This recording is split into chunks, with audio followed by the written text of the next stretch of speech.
మనుషులు నువ్వు చెప్పేదాన్ని మాత్రం నమ్మకపోవచ్చు, కానీ చేసేదాన్ని మాత్రం తప్పకుండా నమ్ముతారు. అందుకే చెప్పేదానికంటే కూడా చేసి చూపించడం మంచిది. అందరూ నిన్ను వదిలిపోతున్నప్పుడు అందరినీ వదిలి నీకోసం వచ్చేవాడే నిజమైన స్నేహితుడు. గుర్తుంచుకోండి.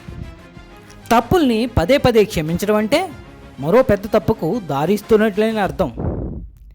నువ్వు చేసే ప్రతి పని ఎంతమంది చూస్తారో అన్నది ముఖ్యం కాదు, ఎంతమందికి ఉపయోగపడుతున్నది అన్నది ముఖ్యం. ఈరోజు ఓటమిని ఒప్పుకోకు, అలాగే అక్కడితో ఆగిపోకు. సూర్యుడి ప్రతి అస్తమయం కూడా రేపటి ఉదయానికి సూచన అయితే మీకు వచ్చే ప్రతి ఓటమి కూడా రేపటి విజయం కాదంటారా? మీరే ఆలోచించండి. ధైర్యంగా ఉండండి. విశ్వాసాన్ని ఎప్పుడు కూడా కోల్పోకూడదు. నాణానికి రెండు వైపులా ఉంటేనే దానికి విలువ. అలాగే జీవితంలో కాస్త కష్టం, కాస్త సుఖం ఉంటేనే జీవితానికి అర్థం. కష్టం అలాగే సుఖం తెలియని వాడి జీవితం వ్యర్థం. ఇదే జీవితం యొక్క పరమార్థం. గుర్తుంచుకోండి. నీకు ఒక్కడికే ఈ లోకంలో కష్టాలు ఉన్నాయని కుమిలిపోకు.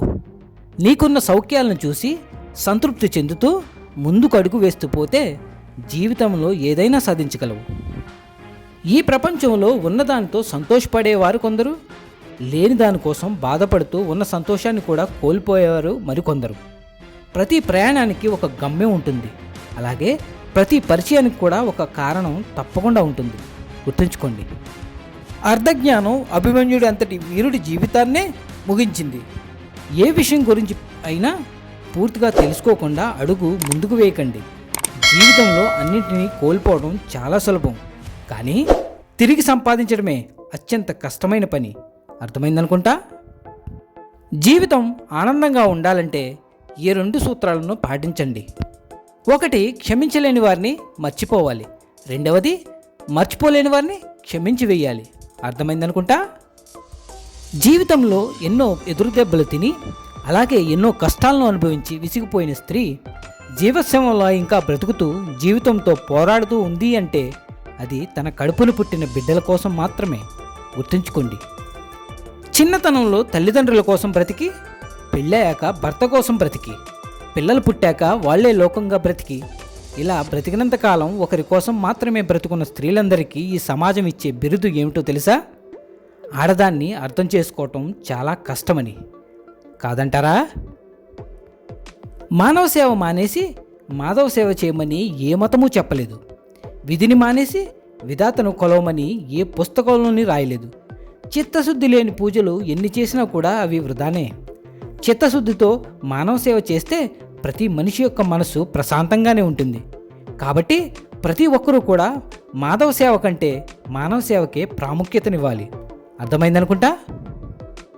డబ్బు ఉంటే కోరిన సౌకర్యాలన్నీ సమకూర్చుకోవచ్చు, కానీ అభిమానాలు అలాగే ఆప్యాయతలు ఎంత డబ్బులు దారిపోసినా కూడా లభ్యం కావు. మన సంపాదనను 7 తరాలకు అందివ్వకపోయినా మంచి గుణాలను ఒక్క తరానికి అందిస్తే అది 7 తరాల దాకా నిలిచి ఉంటుంది. గుర్తుంచుకోండి. నువ్వు బ్రతకాలి అంటే ఉద్యోగం మాత్రమే చేసుకో, కానీ జీవితంలో ధనవంతుడు కావాలంటే మాత్రం ధైర్యం చేసి వ్యాపారాన్ని ప్రారంభించు. ఉద్యోగం నిన్ను మాత్రమే బ్రతికిస్తుంది, కానీ వ్యాపారం మాత్రం 10 మంది ఉద్యోగాలు ఇవ్వడానికి పనికొస్తుంది. నిన్నే కాదు, నీ తోటి వారిని కూడా బ్రతికిస్తుంది. తప్పు చేసే అవకాశం రోజుకు 100 సార్లు వస్తుంది, కానీ మంచి చేసే అవకాశం సంవత్సరానికి ఒక్కసారి వస్తుంది. కాబట్టి నీకు మంచి చేసే అవకాశం వచ్చినప్పుడు దాన్ని జారవిడుచుకోకు.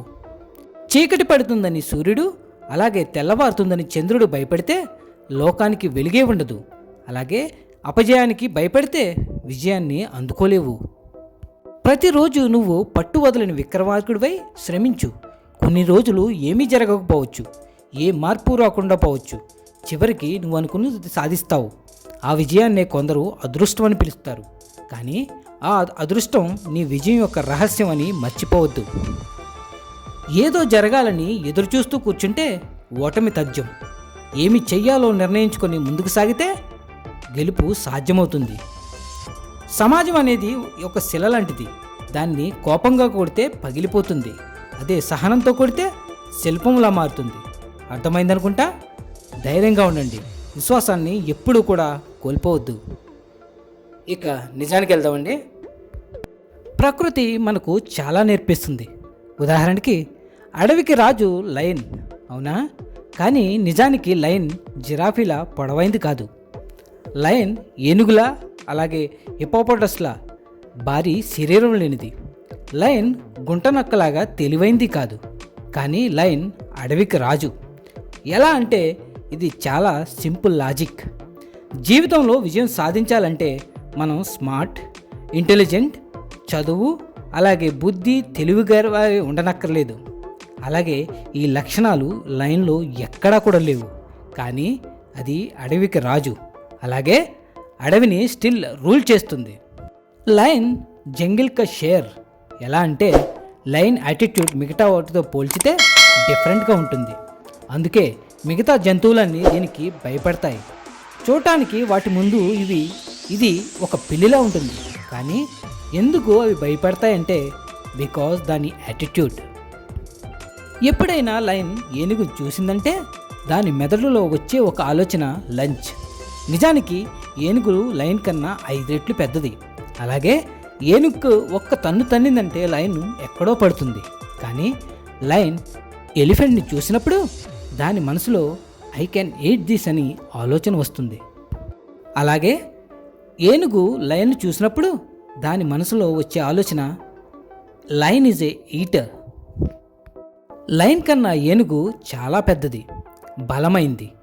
ఎప్పుడైతే ఏనుగు లయన్ని చూస్తుందో అప్పుడు ఏనుగు అది నన్ను తింటుందేమో అనుకుంటుంది. లయన్ కూడా ఏనుగును చూసి లంచ్ అని అనుకుంటుంది. అలాగే యాక్ట్ చేస్తుంది కూడా. అందుకే ఏనుగు భయపడుతుంది. ఇక్కడ తెలుగులో ఒక ప్రొవర్బ్ ఉంది. గొర్రెల నాయకత్వంలోని సింహాల సైన్యం కంటే సింహం నాయకత్వంలోని గొర్రెల సైన్యం మేలు. An army of sheep led by a lion is better than an army of lions led by a sheep. ఈ మొత్తంలో మనం తెలుసుకోవాల్సింది ఏంటంటే lion attitude and believe system is very strong. So it's all about attitude, all about believe system. ఏదేమైనా survey జన సుఖినో భవంతు. మళ్ళీ వచ్చే వారం కలుద్దాం మరిన్ని మంచి మాటలతో. Signing off Venkat.